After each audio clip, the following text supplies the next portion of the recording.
Jai. Antakoti Vaishnavi ki Jai. Remsiko Shri Krishna Chaitanya Prabhu Nityananda. Shri Vaishnavi Shivasa Guru.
Okay, maybe that's for the people's benefit. So anyway, this is like an interesting discussion I have all the time, you know. So like, I remember like a few years ago I was doing book distribution in London. I think it was I'm not sure where, it was Northampton actually, in England, Middle England. And I stopped this guy, you know, and I didn't know he was a born again Christian. So, I was just trying to distribute the Gita to him. So then he started, I'm not showing the Gita because that version of the Gita had Krishna and showed his form, you know. And he said, "Who's this?" I said, "It's Krishna." He said, "Why is he blue?" So I explained why he's blue. I said that he chooses to be blue because he's the Supreme Personality of Godhead. He said, "But why is he blue?" So I said, "Well, I explained to him because he chooses to be." And he couldn't, because for him, anything that was material he couldn't understand how it could be in God. He didn't understand everything comes from God. He couldn't understand that God took on this quality that we perceive in the material. So he was saying that it's material, it's mundane, why does God have it? So I remember it was quite heated, it was getting a bit heated with me. And anyway, so you know, we couldn't have much of a discussion. So when people are under the three modes of material nature, they're conditioned, influenced, because that's what the modes are, you can't really have a discussion with them. So they don't understand the concept of transcendent. God is transcendental to the material world. He's transcendental, but he's immanent. He's within this creation, but he's transcendental. Everything we see in the material world comes from Krishna. Obviously, we know this is a perverted reflection. So the variety we see in this world is coming from the spiritual, but it's perverted. It's a perverted reflection. So here there is creation. There's this, you know, it says in this verse, Shishti, Sthiti, Laya, you know, creation, maintenance, destruction. Where does that concept that happen because of time? The time factor that doesn't exist in the spiritual world. Everything is there, is eternal, is full of knowledge, is blissful. It doesn't need to happen, and everything exists in its original, distinct condition. So Krishna it's amazing. So when we speak about the spiritual world having personality, having variety, it leads to bliss knowledge. But variety in the material world, when it's disconnected from Krishna, leads to lust, anger, and envy. Lust, anger, greed, envy. So what people? So you know, Krishna is saying here that Krishna. So the verse is saying that, you know, we have to respect, give obeisances to Krishna, who has created varieties of material manifestation, and he puts them under the qualities of the material world. So he's active, but he's aloof. You know. He controls it, but he doesn't personally get involved. You know, because it's unbecoming of Krishna to get involved in the creation. He has his agent. So here we have Durga Devi. You know, it's explained in Brahma Samhita, you know, that famous verse. I can never remember the full verse, but it's basically the Durga Devi, who's of the shadow of the potency. She is running the material world. You know, she's like a warden, and a warden is in charge of the prison, and her job is to keep the prisoners inside. She's not there just to punish them. She's there for their rehabilitation. She won't let you out until you rehabilitate, you reform. So, you know, she'll let you out. So here you call it parole. Now, she has a very thankless task. Her task is to keep the souls who've gone away from Krishna, who've turned away from Krishna. She keeps them there. Now, and so her position is so unique. You know, so you know, and in the material world, she's also called Mother Nature. Her husband is Lord Shiva, you can also say his father nature, if you want to call it that. So, you know, they both have a very important role. So they have different roles, they do different things, and they act as agents. So they get involved in material creation. You know, like we hear of Lord Shiva, the Rudra aspect. You know, he gets affected. You know, like he gets angry, he gets affected by lust. You know, because he's in touch with material nature. But that doesn't happen to Krishna. Krishna is always transcendental. Even when Krishna steals the clothes of the gopis, even when he picks up the wheel to kill Bhishma Dev, this is not under the modes of material nature. This is purely transcendental act, which people don't seem to understand. So, yeah, and you know, like there was something I'm just trying to think about what I was reading the other day. It was really interesting. So when we hear about Krishna being beyond the modes, beyond the material world, right? You know, the natural step should be, well, how do we become free? You know, So the modes of material nature, as we know, it's everywhere. It's like the matrix. It's everywhere. You can't escape it. So, but we can use the mode of goodness to get out of the spiritual world. So the example is given is that the mode of goodness is like the runway platform at the airport. So we're like the soul, so we need the runway platform to get off. So we need to come onto the mode of goodness, because the mode of goodness is the best platform to practice spiritual life. So when we come onto it, we can get out of the material world. So it actually can be used to our advantage. Even materially speaking, if you use it, you can become quite successful. You'll definitely have peace of mind. You'll have good quality of material life. So we should understand the symptoms of the modes of goodness, the modes of material nature. Like just by invoking one symptom of the modes, of each of the modes, you can invoke the entire mode. It says that in the Bhāgavatam. Like so, if you go to if you go near a cow, it says the cow is the personification of the mode of goodness. It says that, right? And so when you go to cow, you naturally find that you try very good ground. You're very peaceful. If you go to the countryside, if you go near fire, if you go near the river, because it's the mode of good, the entire mode is invoked. So therefore, we should use the mode to our advantage. Now from that we should understand. It's not like sometimes people from different religions say, well, the material, because it's material, worshiping the deity, we're chanting names which appear material. How is it spiritual, right? People say idol worship, all this nonsense.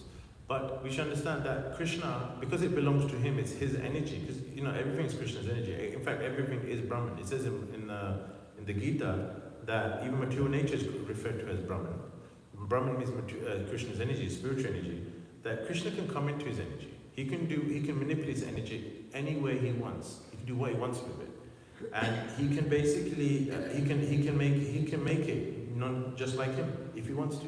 Like we read in it talks about how Moses, he went up on this hill. I think it's called the Mount Sinai. I can never get the name right. But basically, the past way he goes on this hill, and when he receives the 10 Commandments, God appears before him in the form of a bush, right? And he actually offers respects and obeisances to that bush. He said he accepts it as God. So there was no problem in his mind of God coming into his creation. So God can come into his creation, interact with it, no problem. But unfortunately, that understanding is not there. So he said people think that they have this idea, it's like deism. Deism is the philosophy that God makes the material world and then he backs away. It's like a clock. You create the clock and you let it run, and the person who made it doesn't get involved. But that's not how it works. Krishna is involved, but he's aloof at the same time. So he's involved through his energies. Lord Brahma, the demigods, Lord Shiva, and they run it on his behalf. They're his agents. He empowers them, and that's their devotional service to Krishna. So then, because Krishna doesn't need to really, if you think about the definition of God, God doesn't need to work. What's Krishna really doing? Krishna is in the spiritual, in Goloka Vrindavan. He's just relaxing. He's enjoying. He's with the gopis, with the cowboys. That's what God is. If you're someone who's successful, who's rich, powerful, why are you going to go to work? Why are you going to, go to all that austerity? Krishna is the same. He doesn't need to do that. He just gets his agents to do it, but they're doing it on his behalf. So he knows what's going on. He pervades everything. So he's witness to everything. So we should whenever we understand that God is in creation, but he's not personally present. He's aloof at the same time. It's a very difficult concept for materialists to understand. It's inconceivable. But we should understand that because everything belongs to God, he created it, he can do what he wants. So I got the verse now, found it. So I should relearn this verse. So it's for Brahma Samhita by Durga Devi. It says, Shrishti Sthiti Pralaya Sadhana Shakti Eka Chayeva Vyasya Bhuvanani Vibharti Durga Ichchana Rupam Api Yasya Cha Sestate Sa Govinda Maripurusham Tamaham Bhajami. The external potency Maya is of the nature of the shadow of the chit. Spiritual potency is worshipped by all people as Durga, the creating, preserving and destroying agency of this mundane world. I adore the primeval Lord Govinda in accordance with whom Durga conducts herself. There's an interesting conversation where Prabhupada says that Mahamaya, how you approach Maya will determine her reciprocation. So if you approach Maya as In the spiritual way, she'll act as Yogamaya. If you approach her in a mature way, she'll act as Mahamaya. So they're actually the same person, but it's a different mood. It's a different. It depends on our consciousness. So she will act accordingly. Interesting. In Vrindavan, so we have Yogamaya. What is Yogamaya? Yogamaya is made up of the Haladini Shakti, the Sandini Shakti, and the Sambit Shakti. Right? Haladini is Radharani. She's the personification, right? And the other two are Lord Balaram. So I had a very interesting explanation of the yoga of the breakdown of this. It's kind of different from what we understand. So Haladini is. Someone said the Haladini is the bliss of bhakti. So when we get this taste, there's like a bliss. There's an ananda. That's Radharani, right? So I wouldn't get too confused, but maybe someone could help me. So we know that when we receive transcendental knowledge, right? So that so it was Samvita Sandhina, I can't remember now. Maybe someone can help. Which one is transcendental knowledge? Represents the Guru? Does anyone know? Huh? No. So Sandhini. So Lord Balaram is representative. So anyway, one is the main. So when we receive one is the infrastructure of bhakti, like deity worship, reading scripture, the mridanga. That's one aspect of the potency. The other one is transcendental knowledge. So one is the knowledge, one is engaging that knowledge in the infrastructure, and then the experience you get from that's the Haladini. Anyway, I had this. It was very interesting. So basically, so then in the material world, Durga Devi, who's like the shadow reflection of the Yogamaya, she controls the material. Her three potencies are mode of goodness, mode of passion, mode of ignorance. So mode of goodness, we know what those three are. So she controls in a very different way. But if we approach her with the right consciousness, then she will reciprocate accordingly. So it's very interesting. So like Prabhupada doesn't. Sometimes he says it one in different. Like someone said to me the other day, where does it say in Bhagavad Gita, Maya? We know. So where's Mahamaya? Where's Yogamaya? Krishna refers to it so many times. When he talks about material, he says Devi hiya Ishaguna Maya Mama Maya. He refers to it all the time. But Maya is like the concept of Maya is like one philosopher. It's a very beautiful concept. It's beautiful, but at the same time, it's quite scary what she can do to us. She puts us into illusion. One of my favorite stories from the Odyssey is we hear of the hero Odysseus. He's basically going on this ship, and he's coming back from the Battle of Troy, and he's told that he's going to come past this island where there's these witches who are very hideous, and they hypnotize you with their singing. I think it's called the Songs of Sinai. And basically, so if they hypnotize you, you'll be drawn to the island and they'll attack you and they'll eat you because they're cannibal witches. So then he wants to experience it. So he says to his sailors, put wax in your ears, but not in my ears, and tie me to the mast of the ship. So they do that. So as they're basically going past, so Odysseus, his ears are not covered. So then he hears this sound which he thinks is beautiful, and it hypnotizes him.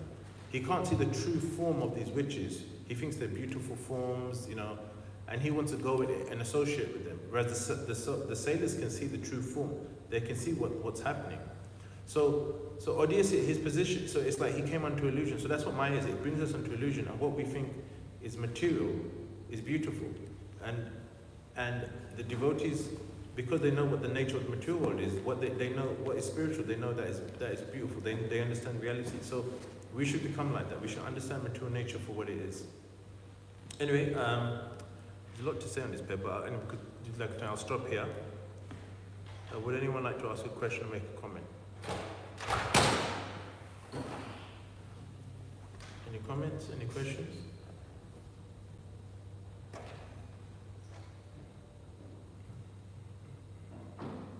No? Yes, Prabhu. You just say that.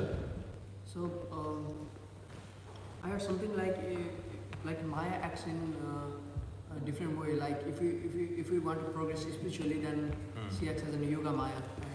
If we want to act in like ignorance, then she would act as Mahamaya.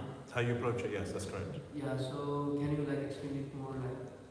Yeah, so Prabhupada explains that when we're in Krishna consciousness, my Mahamaya, that's the illusion aspect, she will test you to see how fixed up you are. And she will keep testing you, you know? And when you pass the test, when you come, then Yogamaya takes care of you. She'll guide you in devotional service. But until you come to that stage, you will keep getting tested.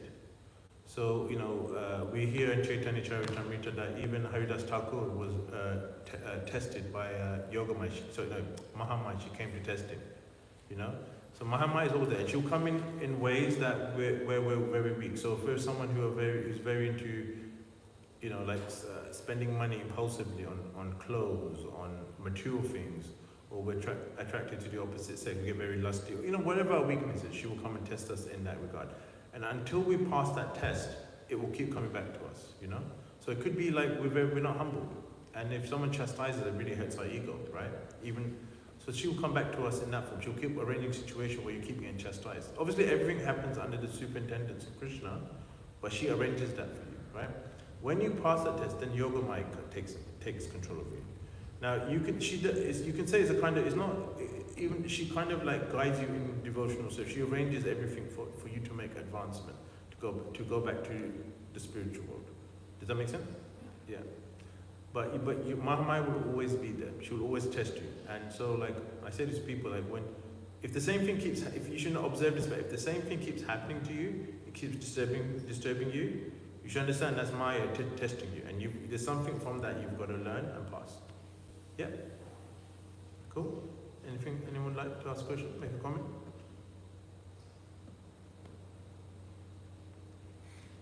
No. Okay. I'll stop here. Thank you very much. Srila Prabhupada ki jai, Srimad Bhāgavatam ki jai, Jai Nitai Gaur Premanandi, Hari Hari Hari Bol.